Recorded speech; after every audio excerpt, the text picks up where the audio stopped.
Hi friends, this is 5 Minutes Tech YouTube channel. Here is Oneplus 7 smartphone. In this video, you will know what is the use of side button in your phone Oneplus 7. There will be a side button here. So you may wondering what is the use of this side button. I will tell it now.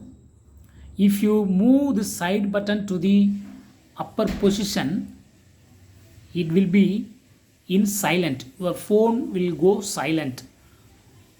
And if you keep the button in the middle, then what happens? See here, I kept in middle and it shows vibrate here. So when you receive incoming call, your phone will vibrate. If you keep it at the lower position, then it will show ring, that is incoming calls will get ringtone. So this button serves three purposes. First one is by default it is ringing, and then keep in middle to vibrate, to put your mobile in vibrate.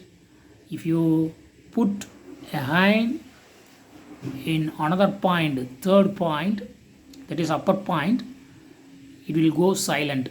So in these three, for these three purpose, this button is given. So make use of this button in your phone OnePlus 7. That's all friends. Thanks for watching. Bye.